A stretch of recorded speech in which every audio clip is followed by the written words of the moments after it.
दोस्तों, अगर आपने आज की क्रिकेट और 20 साल पहले की क्रिकेट को देखा है तो आपने जरूर नोटिस किया होगा कि इस खेल में बड़ा बदलाव आया है। जो क्रिकेट आज खेला जा रहा है वैसा पहले नहीं था। ये गेम पूरी तरह से बदल चुका है। एक मशहूर क्रिकेटर ने अपने एक इंटरव्यू में कहा था, in cricket basically you game. कुछ ऐसा ही प्रवीण कुमार ने भी अपने इंटरव्यू में कहा था कि क्रिकेट ने मुझे इतना कुछ दिया है, इससे मुझे इतना कुछ मिला है कि अब मेरा भी फर्ज है इसे कुछ देने का। इसलिए मैं भी खिलाड़ी तैयार करना चाहता हूँ, वो भी बिना किसी शुल्क के, बिल्कुल मुफ्त। इसका मतलब साफ है, क्रिकेट एक ऐसा खेल है जिसे अगर सतही तौर पर देखा जाए तो ये सीमित लग सकता है। बैट बॉल और स्टंप्स को देख करके लग सकता है कि बस इन्हीं से क्रिकेट खेला जाता है, इसमें नया क्या हो सकता है। लेकिन अगर इस खेल को गहराई से समझे और विश्लेषण करें तो पता चलेगा कि इसमें क्रिएटिविटी और इम्प्रोवाइजेशन का बहुत बड़ा रोल है। अगर आप हर बार एक ही स्टाइल से क्रिकेट खेलेंगे तो लंबे समय तक टिके रहना मुश्किल हो जाएगा। उदाहरण के लिए मान लीजिए कि मैं एक बल्लेबाज हूं, लेकिन मुझे सिर्फ गेंद रोकनी आती है, ना मैं गैप ढूंढ पाता हूँ, ना ही बाउंड्री मार सकता हूँ। अब ऐसे में हो सकता है कि टेस्ट क्रिकेट में मुझे कुछ मौके मिल जाएं, लेकिन वनडे और टी20 खेलने से पहले ही मैं फ्लॉप साबित हो जाऊंगा। और यही बात एक गेंदबाज के लिए भी लागू होती है। अगर उसकी गेंदबाजी में कोई विविधता नहीं है और वो सिर्फ एक ही तरह की गेंद फेंक सकता है तो बल्लेबाज जल्दी उसे पढ़ लेगा और योजना बनाकर उसका करियर खत्म कर देगा। इसलिए क्रिकेट में करियर बनाने के लिए जरूरी है कि आप अपने स्किल्स को लगातार विकसित करें, नई तकनीकें सीखें, चीजों को ट्राई करें और अपने खेल में नयापन लाएं। हर खिलाड़ी अपने स्टाइल में कुछ न कुछ नया जोड़ने की कोशिश करता है, जिससे उसे लंबे समय में फायदा मिलता है। क्रिकेट इतिहास में कई बार ऐसा हुआ जब खिलाड़ियों की यही क्रिएटिविटी नई तकनीकों और रणनीतियों के जन्म का कारण बनी। और जब दुनिया भर के खिलाड़ियों ने इन नई खोजों को अपनाया तो वो खिलाड़ी भी क्रिकेट इतिहास में अमर हो गए। तो आज हम रिमार्केबल इन्वेंशंस ऑफ क्रिकेट के एपिसोड 1 कुछ ऐसी इन्वेंशंस की चर्चा करेंगे जो विश्व के नामी क्रिकेटर्स की देन है, और साथ ही उन दिलचस्प किस्सों और कहानियों को भी जानेंगे जिससे इन नई तकनीकों का जन्म हुआ और आज के खिलाड़ी भी इनका भरपूर लुत्फ उठा रहे हैं। सबसे पहले बात करते हैं स्विच हिट शॉट की। साल 2006 की बात है जब इंग्लैंड और श्रीलंका के बीच टेस्ट सीरीज खेली जानी थी। सभी को पता था कि इस वक्त मुथैया मुरलीधरन अपने करियर की पीक पर है। इंग्लिश बल्लेबाजों के लिए उन्हें खेलना किसी सरदर्द से कम नहीं था, लेकिन एक खिलाड़ी ऐसा था जिसे मुरलीधरन की गेंदबाजी में कोई परेशानी नहीं नजर आई। वो बेखौफ होकर चौके छक्के जड़ता चला गया और फिर उसने कुछ ऐसा किया जिसे देख करके सब दंग रह गए। राइट हैंड से लेफ्ट हैंड में बदलकर कवर की दिशा में एक छक्का जड़ दिया। क्रिकेट इतिहास में इससे पहले किसी ने ऐसा शॉट नहीं खेला था। दोनों टीमों के खिलाड़ी, अंपायर और यहाँ तक कि कमेंटेटर्स भी हैरान रह गए।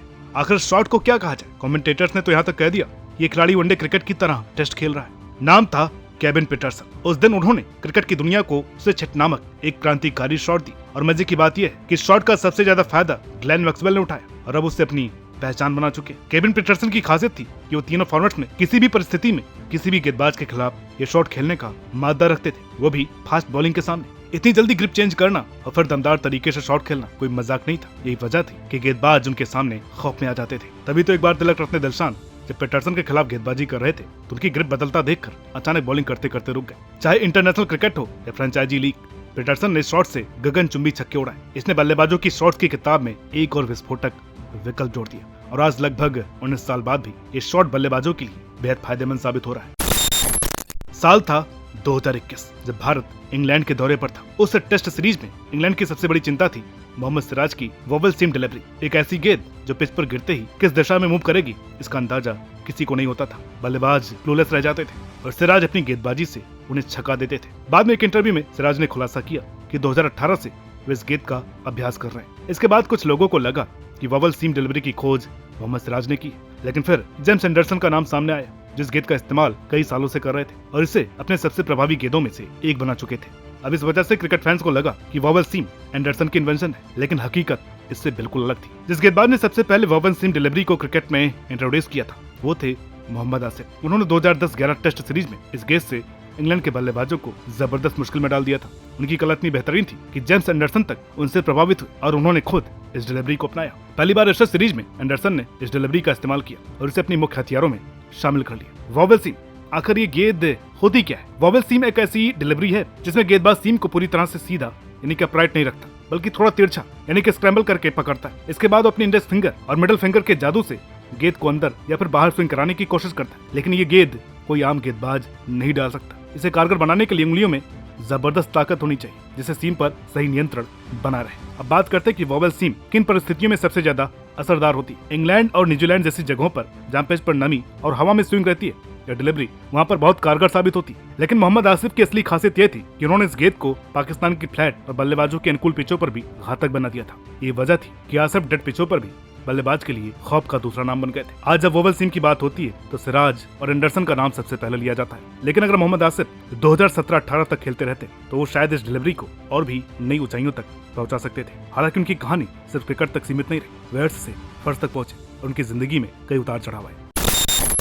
पाकिस्तान आज अगर कोई क्रिकेटर स्पिनर बनना चाहता है तो सबसे पहले यही सलाह दी जाती है, या तो लेग स्पिनर बनो या फिर बैटिंग ऑलराउंडर जो कि थोड़ा स्पिन भी कर सके, लेकिन ऑफ स्पिनर मत बनना। क्यों? क्योंकि ऑफ स्पिनर्स की आजकल बहुत पिटाई होती है, लेकिन इतिहास में एक वक्त ऐसा भी था जब एक ऑफ स्पिनर ने अपने एक जादुई हथियार से बल्लेबाजों की नाक में दम कर रखा था। नाम था मुथैया मुरलीधरन, जिनके पास टेस्ट में 800 विकेट और वनडे में 534 विकेट थे। इंटरनेशनल क्रिकेट के सबसे ज्यादा विकेट लेने वाले गेंदबाज, और उनका सबसे खतरनाक हथियार था दूसरा। लेकिन क्या सच में दूसरा के जन्मदाता मुरलीधरन थे? बहुत से क्रिकेट फैंस मानते हैं कि दूसरा की खोज मुरलीधरन ने की थी, लेकिन सच्चाई कुछ और ही है। क्रिकेट की सबसे रहस्यमयी और खतरनाक डिलीवरी को इजाद किया था पाकिस्तान के लेजेंडरी ऑफ स्पिनर सकलन मुश्ताक ने। अब सवाल उठता है कि दूसरा का जन्म कब और कैसे हुआ। ये कहानी शुरू होती है 90s के दौर से, जब पाकिस्तान का एक युवा ऑफ स्पिनर अंडर 19 क्रिकेट खेल रहा था। इस युवा ने बचपन से ही एक अनोखी गेंद की प्रैक्टिस कर रखी थी, जो आम ऑफ ब्रेक से बिल्कुल विपरीत दिशा में टर्न होती थी।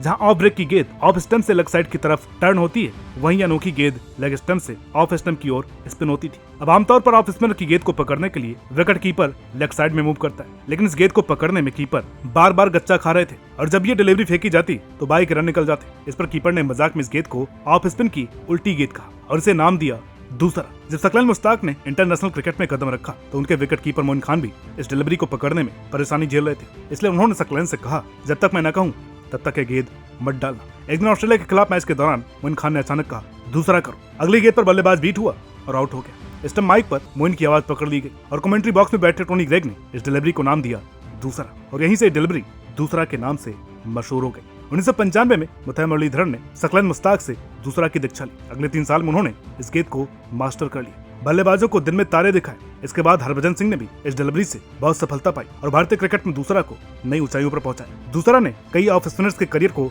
खत्म होने से बचा लिया, लेकिन समय के साथ ये गेंद विवादों में भी आ गई। कई गेंदबाजों को गैर कानूनी एक्शन की वजह से दूसरा फेंकने पर प्रतिबंध झेलना पड़ा। इसके बावजूद ये गेंद आज भी स्पिनर्स के लिए सबसे घातक हथियारों में से एक मानी जाती है। जब भी नक्कल बॉल की बात आती है तो आजकल इसे तेज गेंदबाजों का एक अहम हथियार माना जाता है। खास करके 2017-18 के बाद ये डिलीवरी काफी लोकप्रिय हो गई। भुवनेश्वर कुमार ने इसे इंटरनेशनल क्रिकेट में बखूब इस्तेमाल किया। एंड्रू टॉट ने आईपीएल में इस गेंद से शानदार सफलता पाई। उस दौर में कई क्रिकेट फैंस को लगा कि शायद भुवनेश्वर कुमार ही इसके जन्मदाता है, लेकिन सच कुछ और है। नकल बॉल की खोज हमारे बचपन के हीरो और भारतीय तेज गेंदबाज जहीर खान ने की थी, और उन्होंने इसे अपने जुगाड़ू दिमाग से डेवलप किया था। कहते हैं कि भारत में जुगाड़ का कोई तोड़ नहीं, यहाँ लोग हर चुनौती को एक नए अवसर में बदलने की क्षमता रखते। कुछ ऐसा ही किया जहीर खान ने। स्लोअर गेंद की खोज में परेशान जहीर अन्य गेंदबाजों की तरह वेरिएशन के रूप में स्लोअर गेंद का इस्तेमाल करना चाहते थे ताकि वो बल्लेबाजों को चकमा दे सके, लेकिन उनके सामने 2 बड़ी दिक्कतें थी। पहला, ऑफ कटर करने पर उनका बॉलिंग एक्शन थोड़ा सा बदल जाता था, जिसे बल्लेबाज उसे भांप लेते थे। दूसरा,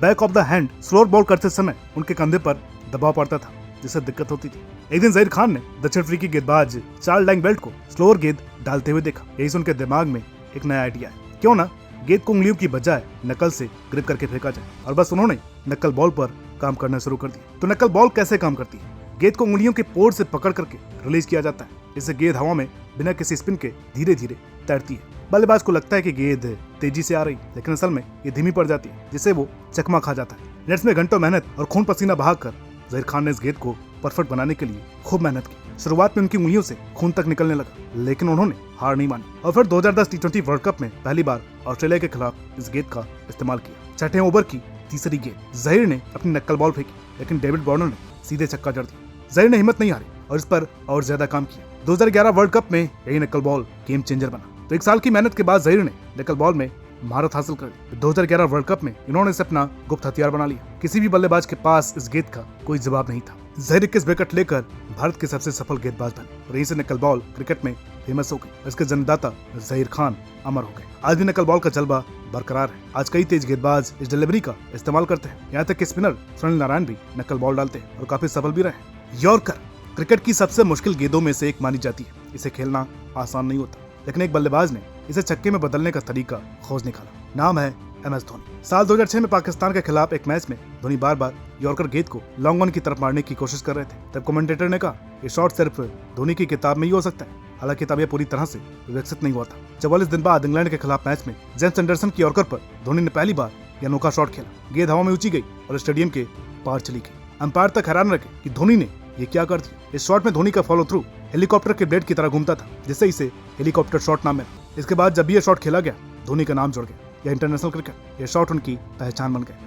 आज भी जब हार्दिक पांड्या या राशिद खान इसे खेलते हैं तो सबसे पहले धोनी की याद आती है। तो दोस्तों, ये थी क्रिकेट जगत की वो इन्वेंशन जिन्होंने क्रिकेट जगत में क्रांति ला दी और उनके जन्मदाताओं को भी अमर कर दिया। इन्वेंशन यहीं पर खत्म नहीं होते। अगर इस वीडियो पर आपका रिस्पांस अच्छा रहा तो इसका अगला पार्ट भी हम जल्दी लेकर के आएंगे। बाकी कमेंट करके बताइएगा कि इस वीडियो में आपको कौन सी इन्वेंशन, कौन से शॉट और कौन सी वेरिएशन के बारे में जान करके अच्छा लगा। तो मिलते हैं आपसे अगली वीडियो में, तब तक के लिए नमस्कार।